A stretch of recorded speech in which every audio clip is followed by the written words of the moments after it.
허환구의 라디오 오늘. 여러분 안녕하십니까, 허환구입니다. 우리나라도 산유국이 되는 걸까요?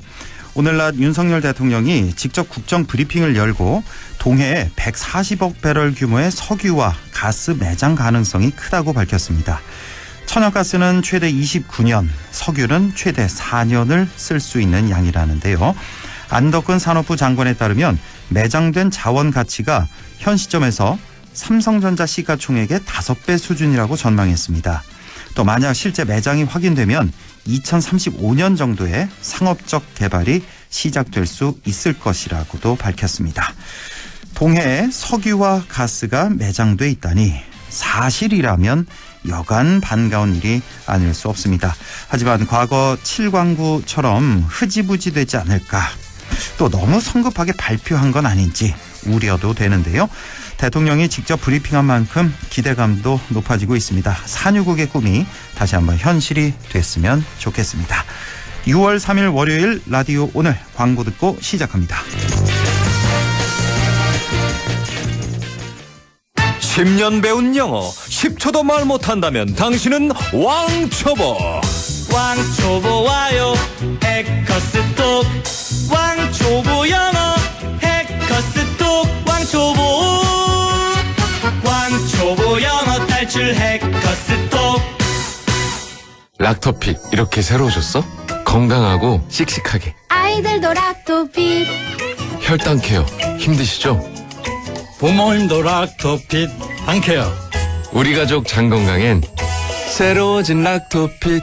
우리 가족 맞춤 락토핏. 종근당 건강기능식품입니다.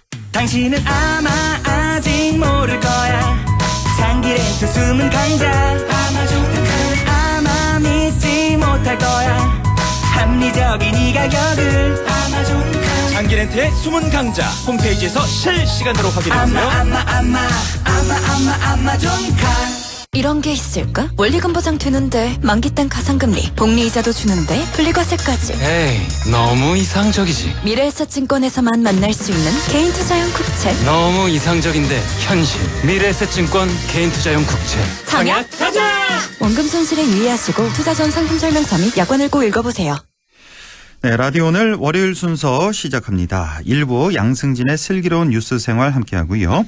2부 이슈 오늘에서는 조선시대 만명의 선비들이 임금께 청원하며 올린 상소죠. 바로 영남 만인소를 자세히 다룬 책이 나왔습니다. 잠시 후 한국국학진흥원 이상호 책임연구위원을 연결해 보겠습니다. 이어서 안상준의 세상 읽기도 함께하겠습니다. 라디오 오늘 유튜브로도 다시 들으실 수 있습니다. 많은 애청 바랍니다.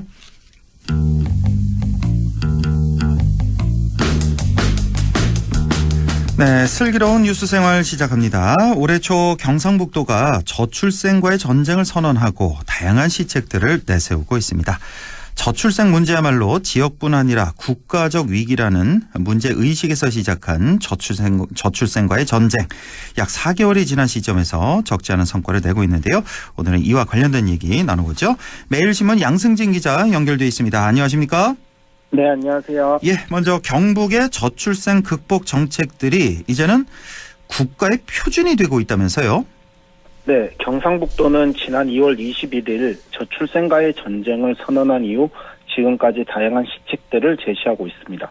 우선 정부 차원의 조직신설 필요성을 거듭 건의한 것이 반영된 사례부터 이야기를 해보면, 경상북도가 저출생 극복 정책을 종합적으로 컨트롤할 수 있는 부서의 신설이 필요하다는 입장을 정부에 수차례 건의를 했었습니다. 예. 이 같은 건의를 처음 한 게 지난 2월인데 이후 이제 윤석열 대통령이 지난 5월 대통령실에 저출생 극복 수석실 설치와 함께 부총리급인 저출생 대응 기획부를 신설하겠다, 이렇게 밝혔습니다. 예. 물론 경북의 제안이 정부의 정책 결과로 이어졌다는 게 어쩌면 논리적 비약일 수도 있겠지만, 지방정부에서 그리고 무엇보다도 전국에서 가장 극심한 소멸 위기를 겪고 있는 경북에서 제안한 부분들이 정부 조직에 반영됐다는 것 자체가 큰 의미가 있어 보입니다. 네. 경북이 한기시킨 저출생 극복 정책이 이제는 전국의 표준이 될 날도 멀지 않아 보입니다. 네, 대통령실에 저출생 극복 수석실을 설치하겠다. 그리고 부총리급인 저출생 대응 기획부를 신설하겠다. 이게 이제 대통령실에서 발표를 했는데, 자, 이게 이제 경상북도의 아이디어에서 나왔다 이 얘기죠, 그러니까. 예, 예. 자, 그러면 일상생활에서 피부에 와닿을 수 있는 저출생 극복 정책들 어떤 것들이 있는지 한번 살펴보겠습니다. 먼저 각 시군마다 서로 다르게 지급해온 출산 지원금이 있는데 이 부분이 큰 실효가 없었다. 전국적으로 통일해야 된다. 이런 부분들을 해결해야 한다면서 경상북도가 정부에 또 건의를 했다면서요. 경상북도는 도내 22개 시군이 지급한 출산지원금을 자체적으로 분석한 결과를 토대로 해서 단순한 현금 지급은 저출생 극복에 큰 도움이 되지 않는다. 이런 결론을 내렸습니다. 네. 그리고 이런 분석 결과를 저출산 고령화 사회위원회에 건의를 하면서 정부 차원의 통일된 지급이 필요하다. 이렇게도 건의를 했습니다. 출산지원금 정부 차원에서 통일된 지급을 해야 된다. 자, 그러면 우선 그 출산지원금 각 시군마다 상당히 차이가 나는 걸로 알고 있는데요. 이 부분부터 좀 전해주시죠. 출산지원금은 각 가정에서 아이를 출산했을 때마다 기초지자체에서 지급을 하고 있는데요. 북부권 시군을 예로 들어보면 예. 지난해 기준 안동과 예천은 첫째 아를 출산했을 땐 각각 240만 원 그리고 둘째 아도 각각 480만 원을 지급을 했습니다. 예. 셋째 아까지는 안동 예천 720만 원으로 동일한데 넷째 아부터는 안동은 720만 원, 예천은 1200만 원을 지급을 하고 있습니다. 지금 말씀하신 게 이게 2년간 나눠서 매달 지급하는 거죠, 그러니까. 그렇죠. 이 총액이 되는 거죠. 예. 네네. 예. 그리고 지난해 기준 합계 출산율이 1.41명으로 도내 시군 중에서 가장 높았던 의성을 살펴보면 첫째 아는 440만 원, 둘째 아는 920만 원, 셋째 아는 1,600만 원, 넷째 아부터는 1,900만 원을 지급을 합니다. 예. 도내에서 첫째 아 출산 지원금이 가장 많은 봉화는 700만 원을 지급을 하고 있고요. 예. 이렇게 각 시군마다 출산 지원금이 천차만별이거든요. 7곡의 경우에는 첫째 아 출산 지원금 자체를 지원을 하지 않고 있고요. 또 포항구미는 첫째 아 100만 원, 둘째 아는 각각 290만 원, 120만 원 등으로 다릅니다. 이렇게 쭉 말씀을 해주셨는데 들으신 대로 이제 출산 지원금이 차등이 다 있습니다, 시군마다. 네네. 같은 경북이라도 이렇게 차이를 보이면 시군 간의 어떤 경쟁이 벌어질 수밖에 없을 것 같습니다. 저출생 문제가 워낙 큰 이슈다 보니까 어쩌면 각 지자체가 경쟁적으로 앞서거니 뒤서거니 하면서 출산 지원금을 인상하는 부분이 있지 않을까 싶습니다. 네. 지자체 간 경쟁 심리와 함께 이를 악용하는 사례도 분명히 있을 수 있을 텐데 예를 들어 문경의 경우에는 첫째 출산 지원금이 500만 원인 반면에 상주는 360만 원입니다. 인접한 문경, 상주 충분히 문경으로 주소지를 옮겨서 140만 원의 이득을 취하는 경우도 있겠지요. 또 반대로 둘째 아 출산 지원금은 문경은 500만 원인데 상주는 2배 가까이 많은 960만 원입니다. 첫째 아 출산 때와는 반대로 둘째 아 출산 때는 다시 상주로 주소지를 옮기는 경우 전혀 없다고는 하지 못할 것 같습니다. 예. 경상북도도 이번에 이런 분석을 하면서 각 시군 담당자들이 이른바 제로섬 게임, 인근 지자체 간 인구 빼가기 경쟁 때문에 골머리를 앓고 있다. 이런 응답 결과를 내놓기도 했습니다. 그렇군요. 결국 현금 지원만이 해답이 아니다. 이런 말씀이신데 그렇다면 정책적인 대안은 어떤 게 있을 수 있을까요?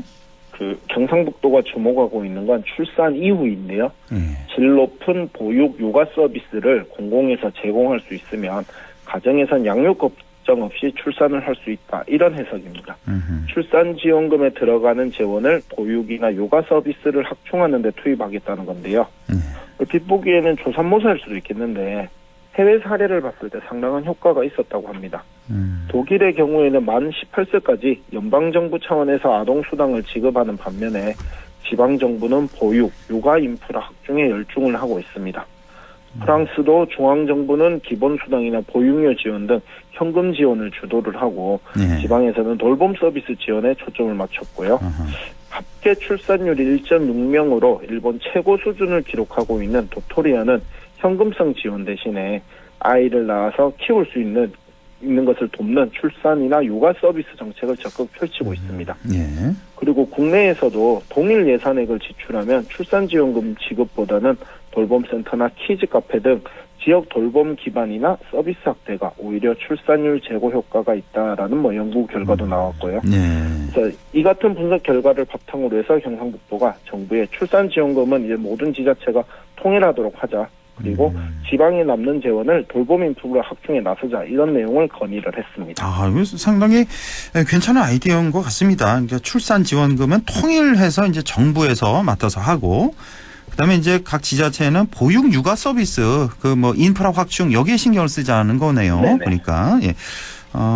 그 유럽의 선진국 같은 경우도 이제 뭐 비슷한 경우가 많고, 뭐 독일, 네. 프랑스 등등 소개를 해주셨는데, 자, 그리고 또 하나가 조기에 사회 진출을 이끌 수 있는 정책을 추진하겠다라는 계획도 밝혔습니다.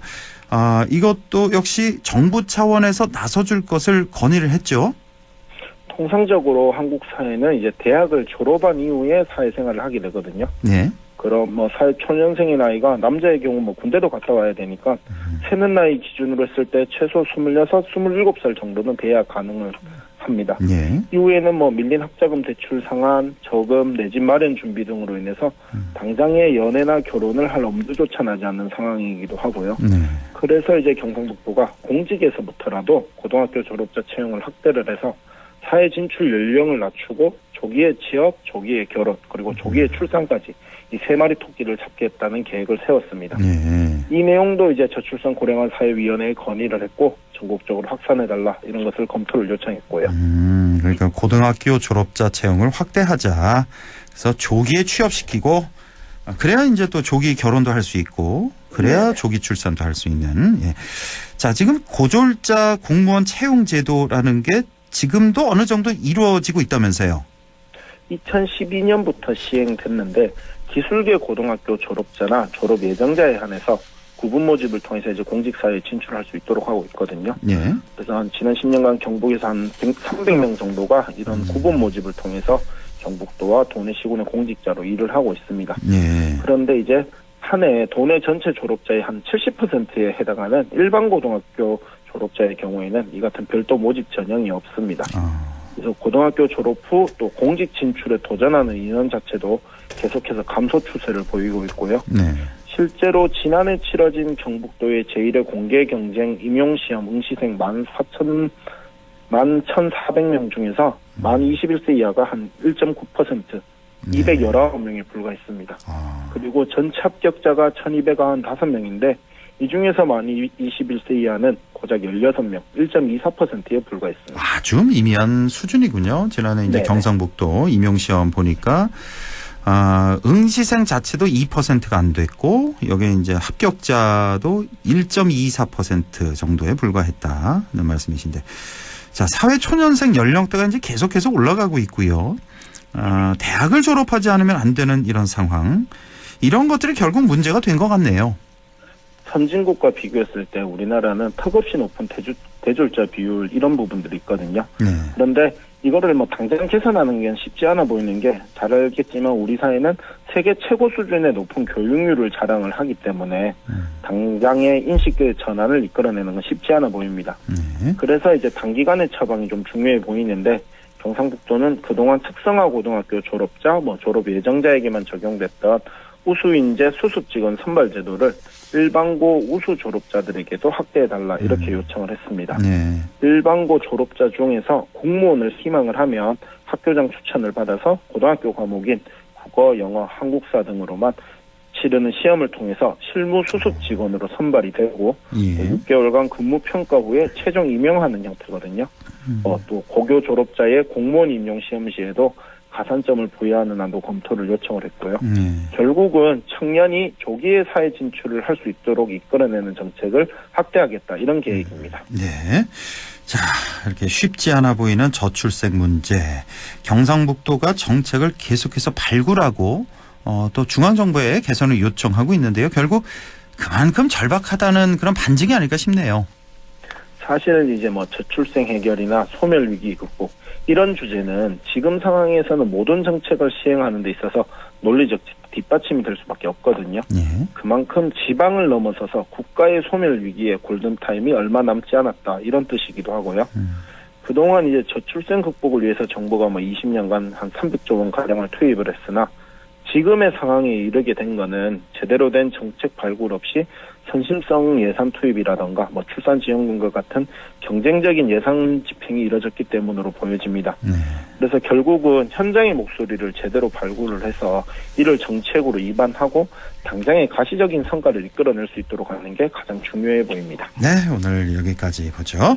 매일신문 양승진 기자와 함께했습니다. 고맙습니다. 네, 고맙습니다. 네, 라디오 오늘 2부에서 뵙겠습니다.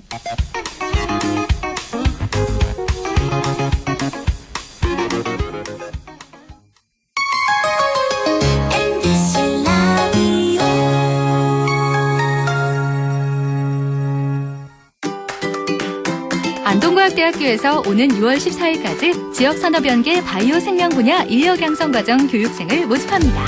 신청 자격은 만 18세 이상, 만 39세 이하의 경력 단절 또는 미취업자로 안동시에 거주 중이거나 안동시 교육기관 졸업생 혹은 졸업 예정자라면 누구나 지원 가능합니다. 교육비는 전액 무료이며 교육생에게는 월 100만 원의 교육지원금을 지원합니다.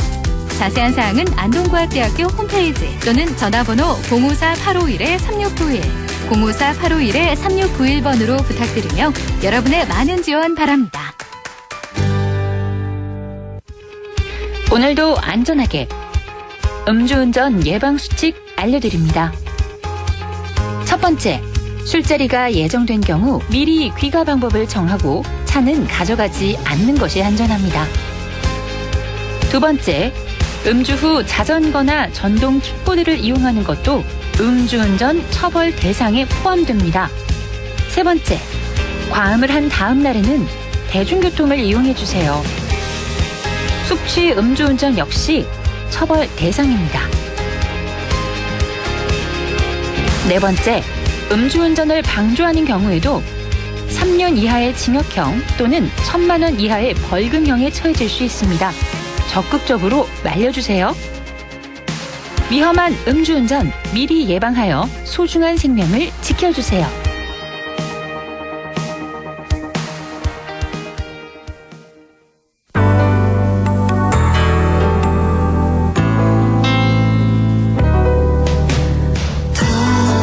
어렵던 날도 많았죠.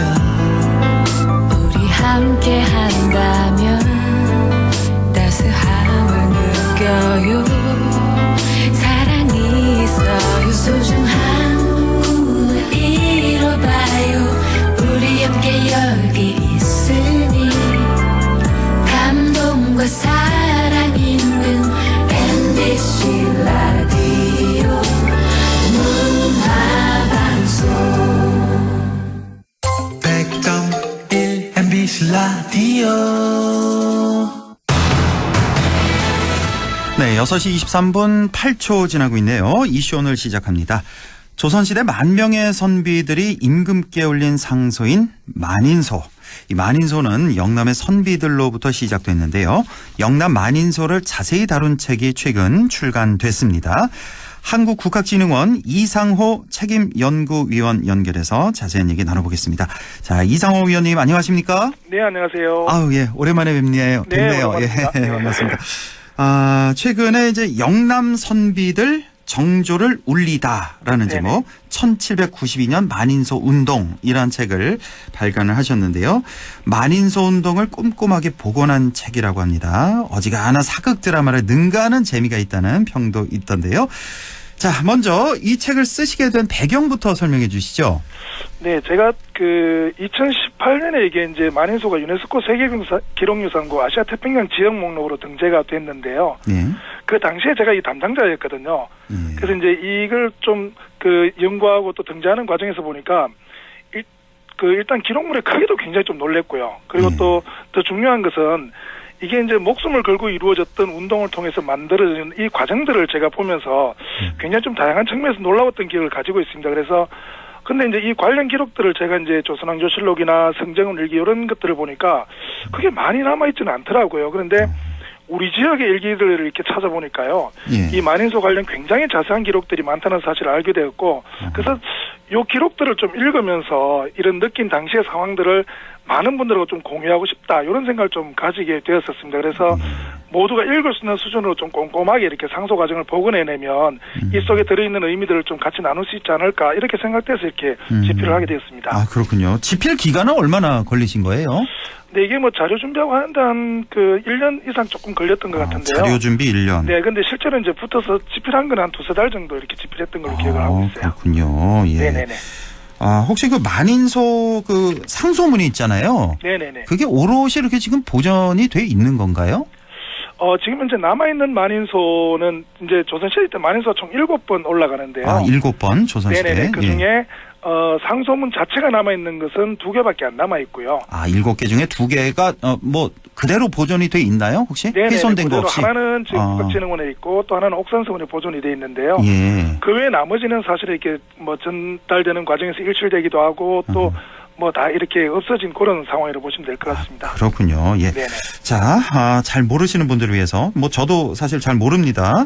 이 1792년 영남 만인소 사건 네네. 이거 저희가 뭐 저도 들어보기는 했는데 정확히 잘 몰라서요. 네네. 이것부터 좀 자세히 좀 알려주시죠.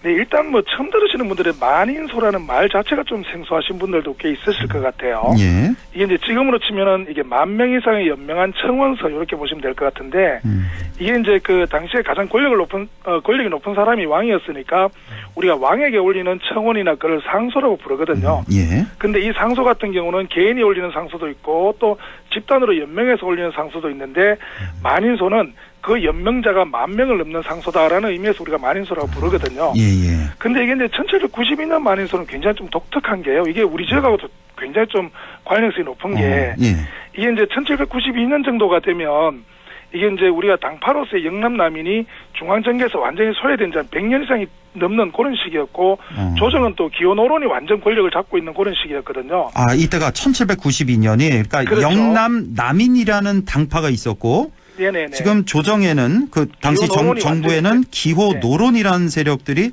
권력을 잡고 있었다. 두 세력이 이렇게 있는 거였네요. 근데 그 당시에 이제 정조 입장에서 보면 자기 아버지였던 사도세자의 죽음의 책임이 기원오론에게 있는데 이런 사람들하고 권력을 유지하고 있으니까 이 사람들 좀 견제해야 될 필요성들이 있었고요. 예. 그래서 이제 자신의 새로운 정치적 파트너로 영남 남인을 발탁할 생각을 가졌고 사실 이게 이제 우리 지역에 굉장히 큰 축제로 드러났던 게 뭐냐면 우리 요즘 이거 이제 재연 행사도 하고 하는데 도산서원에서 이루어졌던 도산별과였거든요. 예. 이제 이렇게 되니까 이제 그 기원오론 쪽에서는 저 정조가 이제 영남하고 이렇게 손을 잡으려고 하는 거 아닌가라고 생각돼서 굉장히 이제 이를 견제하기 시작을 하는데 이 과정에서 굉장히 좀 오만불순한 상소들이 올라오게 되고요. 요거는 이제 영남 남인에서 더 이상 좌시할 수 없다라고 판단되어서 이제 정조의 아버지 사도세자를 좀 신원하고 또 오만불순한 기원오론을 처벌하라라고 하면서 상소운동을 전개한 게 이게 1792년 영남 만인소였었습니다. 뭐 당시에 그 당파 싸움 이런 걸 좀 반영한 그렇죠. 그런 역사적 기록이 되겠네요. 네네네. 그러니까 지금 뭐 예를 들어서 이건 뭐 정확한 사실은 아닙니다만 예를 들어 지금 정부가 옛 뭐 이명박계 인사들 중용하고 있다. 근데 여기에 이제 좀 반발해서 뭐 박근혜계 인사들이 또 이렇게 좀 청원을 올린 뭐 그런 식으로 보면 되는 거군요. 그러니까 쉽게 얘기해서. 뭐 단순하게 이렇게 그렇게 치환하기는 굉장히 좀 어려운 측면은 좀 있는데요. 네. 그럼에도 불구하고 이제 이 당시에 보면 그 정통성이 이제 사도세자로부터 시작해서 정조로 내려오는 이 정통성이 굉장히 중요한데 사실 사도세자의 죽음으로 몰아넣었던 사람들이 기원오론 세력들이었거든요. 근데 이거를 지속적으로 바라보고 있던 영남 남인 입장에서 보면 올바른 정통성을 왕위의 정통성을 좀 확보해야 될 필요성들도 있고 또 이것들을 이렇게 그 왕이 가지고 있는 권력을 올바로 행사할 수 있도록 만들어줘야 되는데 그걸 기원오론들이 막고 있다고 판단했었으니까 이제 그것들을 갖다가 견제하고 또 그네들을 좀 빨리 처벌해달라라고 이렇게 청원했던 게 이제 만인소운동이라고 보시면 될 것 같아요. 자, 1792년에 있었던 영남 만인소 이 사건에 대해서 쭉 설명을 해주셨는데, 그러니까 한마디로 정조의 아버지 사도세자를 신원하고 그렇죠. 오만불손한 기호노론을 처벌하라는 그런 상소문이다. 그러니까 이 내용이 앞부분에 쭉 나오겠죠. 이렇게 상소문이 쭉 나오고 뒤에 만여 명의 당시 선비들 이름이 쭉 연명된 그런 형태다. 그렇죠. 그렇게 보면 되겠죠. 네네네. 근데 여기서 사도세자를 신원하고라고 하는데 이 신원이라는 말이 무슨 뜻이죠? 사도세자가 이렇게 그 아버지였던 영조로부터 시작해서 죄인으로 이렇게 뒤조에 갇혀 죽는 사건이었잖아요. 예. 이게 이제 신원이라는 것은 그 죄를 벗겨주는 겁니다. 죄를 벗겨주는 예, 그러면 사도세자. 원래 왕세자로서의 자기 직위를 포기할 수 있겠죠. 예. 네, 우리 그걸 이제 신원이라고 말합니다. 그래서 예. 자기의 원래의 어떤 그 신분을 복귀해 주는 것, 아하. 요걸 이제 신원이라고 볼 수 있겠죠. 알겠습니다.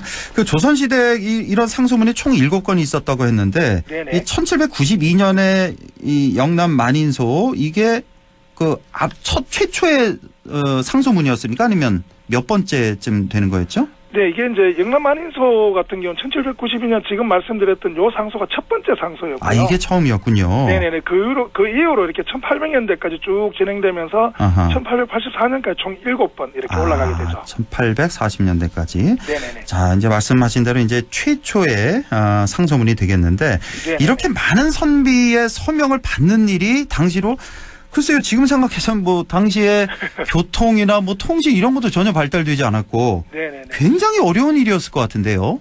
네네네. 이게 사실은 지금 우리가 상식적으로 만 명 정도였던 그 연명을 받으려고도 지금도 쉽지 않은 그런 지금도 일이고요. 힘들죠. 예, 예. 네네네. 근데 제가 이렇게 보면서 많이 느꼈던 것은 이게 10,000명이나 연명했다는 것은 사실 크게 두 가지 의미가 있어요. 하나는 뭐냐면 그 당시에 이 문제에 거의 대부분의 영남 남인들이 동의하고 또 이 운동에 적극적으로 참여했다는 의미가 굉장히 크고요. 아하. 그리고 제가 이렇게 조사하다 보니까 굉장히 놀라웠던 게 뭐냐면 영남 남인들은 지역에 있어서 굉장히 촘촘한 인적 네트워크가 굉장히 잘 작용되고 있는 조직이었었어요. 그러다 그래요? 보니까 주로 지역 향교라든지 서원, 문중 등으로 이어지는 이 네트워크를 통해서 사실은 자기들이 표현하고자 하는 의사들을 굉장히 잘 모을 수 있는 이런 구조를 좀 가지고 있었고 사실 이러한 인적 네트워크는 이후로도 보면요. 이게 이제 의병운동이나 독립운동으로 이어질 정도로 굉장히 탄탄한 구조를 가지고 있는 그런 것들이 이번에 이제 제가 책을 쓰면서 새롭게 이렇게 발견한 부분들을 보시면 될 것 같습니다. 네, 그렇군요.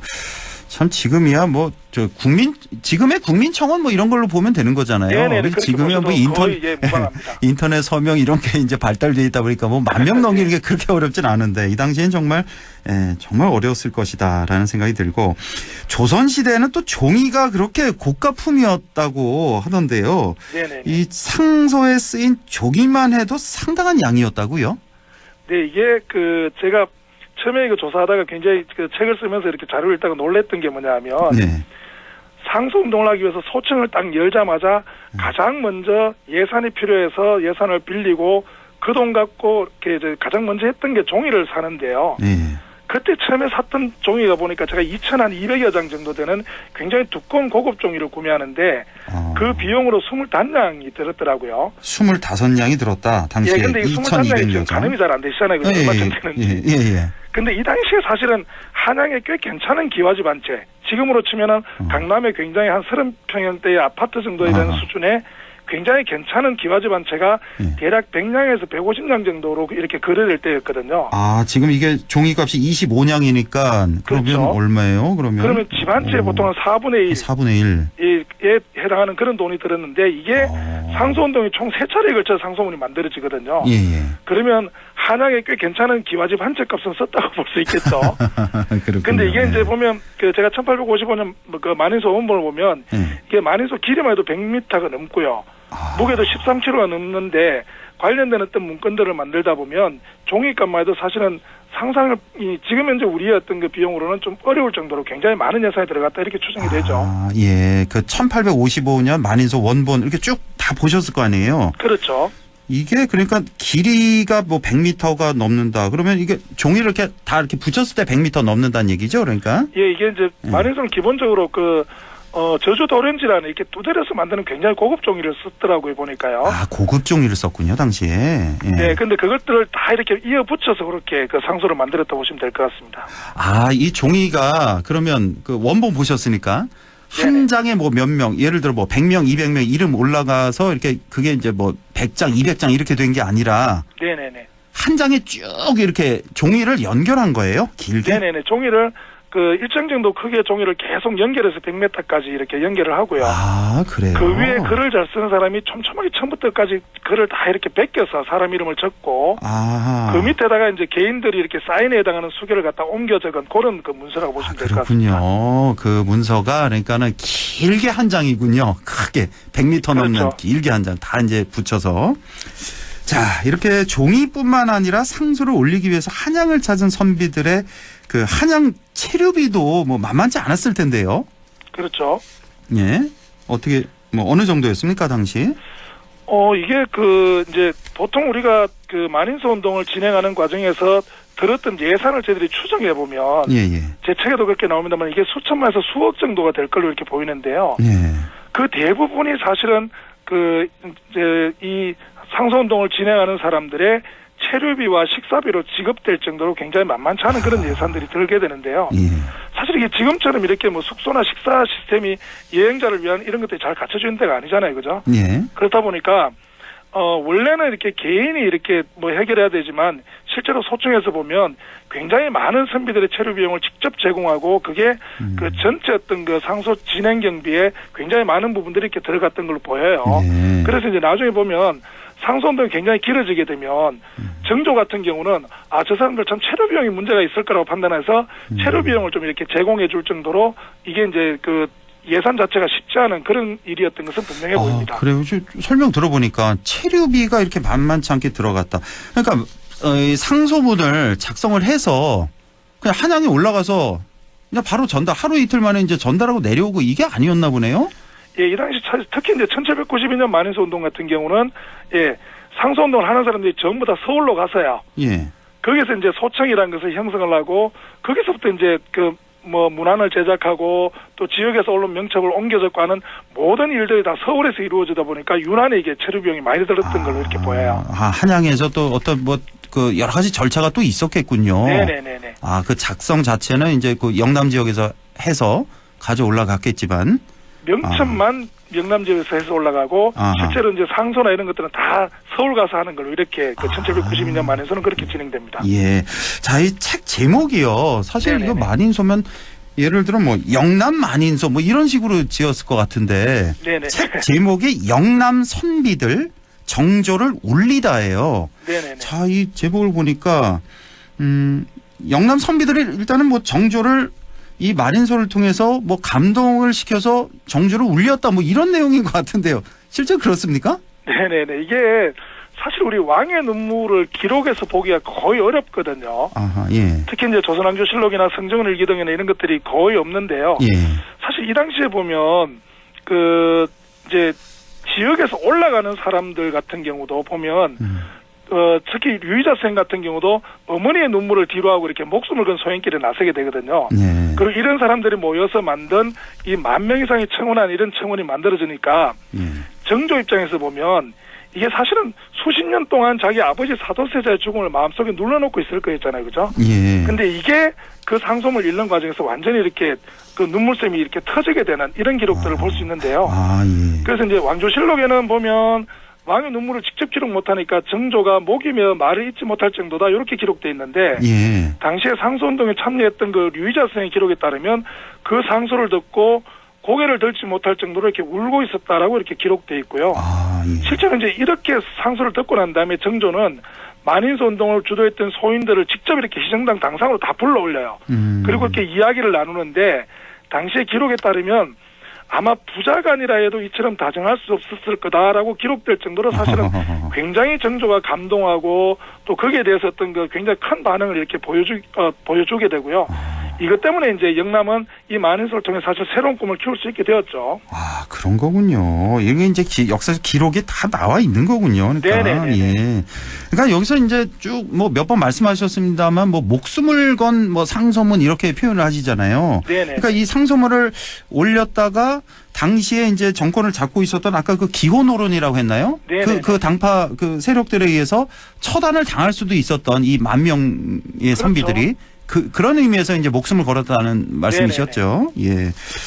알겠습니다. 1770 2016년에도 보면 네. 그 똑같은 사도세자를 신원하라는 상소를 올렸다가 이영원, 이도현 부자가 그대로 이렇게 그 역모로 몰려서 사형당하는 일이 이미 안동에서 한번 있었거든요. 예. 그러다 보니까 이런 일을 또 한다는 것 자체가 얼마큼 위험한지를 그 당시에 이제 영남 남인들은 다 알았다고 보시면 되겠죠. 알겠습니다. 자, 이 영남 만인소 사건이 현재 우리들에게 시사하는 점이 있다면 마지막으로 말씀해 주시죠. 네, 이게 잘 아시는 것처럼 상소에서 이게 소자라는 게요. 한문으로 트일소자예요. 트일소. 다시 말하면 튼다. 네.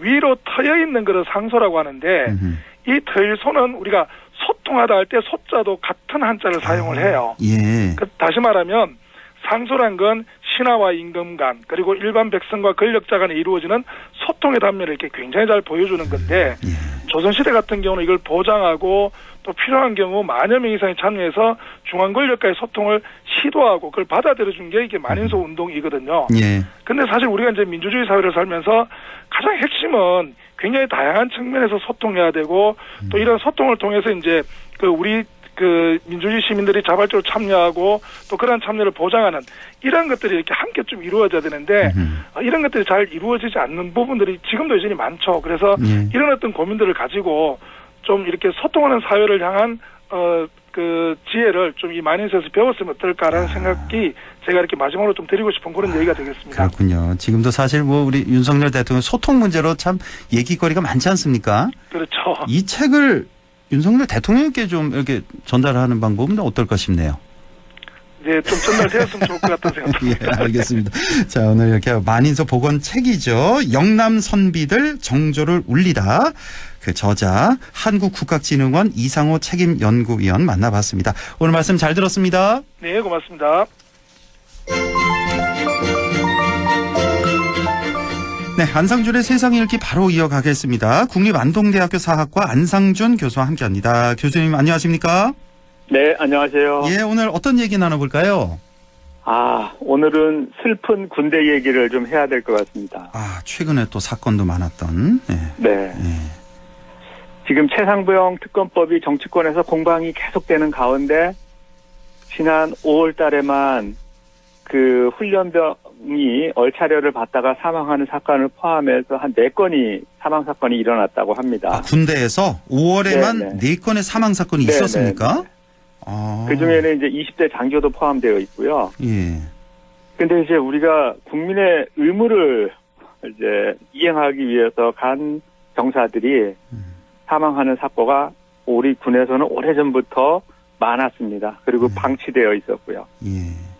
그래서 이제 최근에 OTT에서 이제 인기를 끌었던 DP나 신병 같은 드라마가 여전히 이제 현재 진행형이라는 사실을 이제 알게 됐는데, 오늘은 이 훈련병 사망 사건을 계기로 군대 사망 사건을 한번 분석해 보려고 합니다. 저도 그 DP, 신병 이거 다 봤는데, 군대 갔다 온 지 30년 가까이 돼 가는데도 엊그제 얘기처럼 참 군대 안 변한다. 마음 아프죠. 네, 군대 안 변한다 하는 생각을 참 많이 하게 됐는데.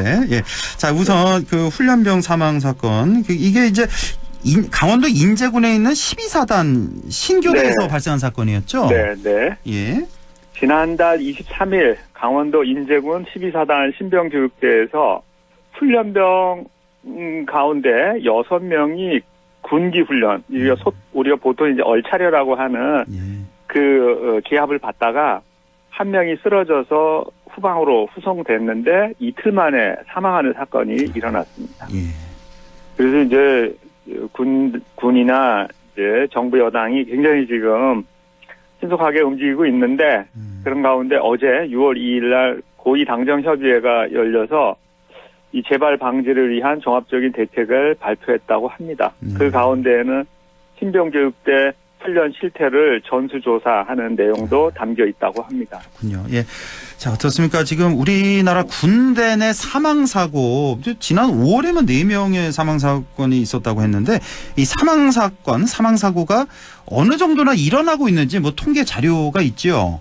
예. 좀 소개를 해주시죠. 제가 이제 좀 조사를 해보니까 이 나라 지표라는 그런 그 통계를 발표하는 곳에서 국방부 내부 행정 자료라는 그 출처를 밝히면서 띄워놓은 자료에 의하면 2017년부터 2022년까지 약 한 10년 동안 이렇게 통계를 보니까 거의 해마다 한 100명 내외가 사망자, 100명 내외의 사망자가 발생합니다. 아, 그렇게 많습니까? 네네. 그래서 2013년도에는 117명이고, 특히 조금씩 줄다가 2022년에 93명이에요. 예. 근데 이게 지금 계속 꾸준히 이제 줄어드는 추세인데, 그보다 한 10년 전으로 거슬러 올라가면은, 1997년에는 273명입니다. 그러다가 이제 한 3년 단위로 말씀을 드리면 2000년에는 182명, 2003년에 150명, 그리고 2006년에 128명, 2008년에 134명. 그래서 전체적으로는 줄어드는데 여전히 100명 이상의 병사가 병영에서 쓰러지는 그런 안타까운 일이 계속 발생하고 있습니다. 다행히 줄어들고는 있습니다만 아직도 연간 100명 정도, 그러니까 3일에 1명 정도 사망사고가 일어나는 거예요. 그렇죠. 지금. 그렇죠. 놀랍네요, 정말. 예. 예. 근데 이게 뭐 다 반영이 안 되는 경우도 있다면서요, 사망사고. 예, 저도 이제 놀랐는데요. 예. 2021년 10월에 국방위원회 아마 국정감사 기간에 나온 자료인 것 같은데요. 예. 더불어민주당 김민기 의원이 제출한 자료에 의하면은 통상적으로 국방부에서 지금 발표하는 통계하고 실제 군 사망 인원하고 다르다는 거를 지금 밝혀냈습니다. 그래서 그래요. 한 43% 정도 되는 인원이 이제 통계 안 잡히는 그런 일이 벌어져가지고 국정감사에서 그걸 따지는 일이 있었다고 합니다. 아, 그렇습니까? 예. 많게는 40% 넘는 그 사망 인원이 통계 잡히지도 않았다. 이건 근데 거기 보니까 국방부에서 통계를 잡는 방식에 약간 좀 문제가 있는 것 같아요. 예, 그래서 통계는 어떤 시각에서 어떤 기준으로 하느냐에 따라서 다르죠. 그래서 이제 국방부 측에서 아마 축소하는 방향으로 이 통계를 잡다 보니까 그런 게 아닌가 그렇게 추정이 됩니다. 네, 그렇게 추정을 충분히 할 수가 있을 것 같습니다. 그러니까 뭐 군의 과실 여부 뭐 이런 또 문제가 되기 때문에 이런 걸 최대한 좀 축소하려는 그런 경향이 있지 않나. 자, 군 사망 사고 원인은 주로 뭐 어떤 게 있었습니까? 제가 이제 뭐 군대에서 죽는 얘기도 많이 듣고 뭐 우리도 이런 통계도 보고 그랬는데 사망 원인은 두 가지로 분류하는데요. 하나는 안전사고하고 하나는 군기사고입니다. 안전사고란 건 뭐냐면 고의성이 없이 어떤 그 인간이 불안정한 행동이라든가 불안정한 물리적 상태에서 사망하는 사건이죠. 그래서 누구한테 책임을 묻기가 좀 곤란한 그런 사건인데 여기에는 차량사고, 항공사고, 익사, 폭발, 화재, 기타 이런 원인이 있다고 합니다. 이 안전사고와 군기사고 크게 두 개로 나뉘는데 안전사고 같은 경우는 뭐 크게 누구의 뭐 과실이 있다 이렇게 하기 좀 그런 예를 들어 차량, 항공, 익사, 폭발사고 같은 이런 게 있고 또 군기사고는 어떤 게 있는 거죠? 군기사고는 군인 복무 규율 및 국군 병영 생활 규정을 고의나 과실로 위반하여 발생한 사고로서 징계 또는 형사 처벌의 대상이 되는 사고를 말합니다. 여기에는 자살, 총기 사고, 폭행, 기타 등의 원인이 있습니다. 이렇게 또 나뉘는군요. 자살, 총기 사고, 폭행 사고 등등 이런 게 이제 군기 사고. 자, 사고 원인 추세는 뭐 어떻습니까? 그러니까 이 안전사고고 군기사고 이렇게 사망 추이를 이렇게 좀 사고 추이를 보니까요. 재미있는 추세가 나타납니다. 어떤 게요? 그러니까 1997년부터 2008년까지 한 10년 동안 이 두 구분의 비중을 찾아봤더니 97년에는 안전사고가 173명이고 군기사고가 100명이에요. 97년에는 안전사고가 훨씬 많았군요. 군기사고보다. 그래서 이제 해마다 이렇게 추세를 보니까 2003년에 가면은 이 수치가 73대 77로 거의 같아져요. 그러다가 2008년에 가면은 58대 76으로 군기사고가 비중이 더 높아집니다. 그래서 그 2003년을 고비로 해서 군기사고의 비중이 높아졌다. 이렇게 얘기하는데 이러한 그 격차가 최근 5년간의 비중의 차이를 보니까 확연하게 차이가 나요. 예를 들면 2018년에는 안전사고가 26건, 군기사고가 60건. 그렇게 해서 군기사고가 훨씬 더 많아지는데 2022년의 경우에는 이 수치가 안전사고 20, 군기사고 73건 이렇게 많이 벌어집니다. 완전히 역전됐군요. 그러니까 안전사고는 비중은 점점 낮아지고 군기사고가 점점 올라간다. 군기사고 사망자 수는 거의 차이가 없군요. 10년 전이나 뭐 20년 전이나. 그렇죠. 그렇죠. 그러니까 군기사고는 이제 자살, 총기, 폭행 등등 이런 원인으로. 자, 그러면 뭐 세부 원인의 분석 세부적으로 좀 원인을 좀 분석해 주신다면요. 안전사고의 원인의 단연 1위는 차량사고입니다. 차량사고가 많다. 그러니까 이제 차량을 군대에서 많이 이동을 하는데 그런 가운데에서 이제 사고가 나는 경우가 많아서 이게 1위인데 그 뒤로는 이제 익사라든지 추락이라든지 뭐 충격이라든지 이런 원인이 좀 많고요. 이제 문제는 이제 군기사고의 원인인데요. 여기에는 자살이 거의 압도적인 1위입니다. 자살이 제일 많군요. 군기사고 중에. 어느 정도나 됩니까? 통계를 말씀드리면요. 2022년에는 군기사고 가운데 군기사고가 73건이 일어나는데 그중에 70명이 자살이에요. 절대 다군요, 다. 네, 거의 다예요. 절대 다수예요. 그게 이제 해마다 거의 비슷합니다. 2021년에도 84건이 일어나서 83건이 자살 사건이에요. 그래서 김민기 위원이 위에서 말씀드린 김민기 위원이 지난 2021년을 기준으로 해서 5년간 군기사고 중 자살 사건 비중을 따졌더니 96%입니다. 100명 중에 96명이 다 자살 사고였군요. 네. 근데 이런 추이는 예전에도 97년부터 2008년의 통계에서도 동일하게 그 추세가 나타납니다. 그러니까 군기 사고 중에서 이제 자살인데 자살의 가장 그 핵심적인 원인은 아무래도 추정컨대 가혹행위가 아닐까 그런 생각이 들고 이제 병사가 어떻게든 이 상황을 벗어나려고 했는데 지속되는 폭행이라든지 괴롭힘이라든지 이런 게 누적되다 보니까 어디에도 하소연할 데도 없고 뭐 제도적으로 구원 받을 데도 없고 그러니까 희망의 끈을 놓은 게 아닌가 그렇게 생각이 됩니다. 쭉 10년, 20년 통계를 쭉 설명을 오늘 해주셨는데 안전사고 그러니까 차량사고 같은 그런 사망사건은 점점 줄어들었는데 자살사고는 변함이 없다. 크게 변함이 없다. 이렇게 한마디로 요약을 할 수 있겠네요. 자, 오늘 결론 말씀 내려주시죠. 한 1분여 남았네요. 제 군대 생활을 좀 이제 반추하면서 이걸 좀 말씀드리면 제가 한 전역을 한 3개월 남겨놓고 이런 일이 있었어요. 어느 날 밤에 이제 불침번을 서고 있는데 평소에 아주 성격이 좋아 보이는 선임하사가 갑자기 들이닥쳐가지고 내무반 병력을 다 깨우라 그랬어요. 그래서 깜짝 놀라가지고 다 깨웠더니 어젯밤에 그 저녁 급식 이제 보통 특식이라 그러죠. 특식 먹고 배탈 난 사람 있냐 이렇게 물었어요. 내무반장이 없다고 이렇게 대답을 하니까 옆에 헌병대에서 뭐 특식을 먹고 사망한 사건이 벌어졌다. 그래서 이제 조사를 한다 이랬는데 지금 생각해 보니까 그러니까 그 뒤에 제대하고 한참 뒤에 생각해 보니까 이게 선임들의 구타나 가혹행위가 있었던 게 아닌가 하는 그런 의심이 듭니다. 저는. 그 배탈로 사망으로 이제 결론 지었는데 당시에는 그때는 그렇게 이제 해서 우리들을 이제 깨웠는데 아마 제 생각에는 그런 것 같고요. 전체적으로 제가 군 생활을 돌아보면은 저는 그냥 운이 좋았을 뿐인 것 같아요.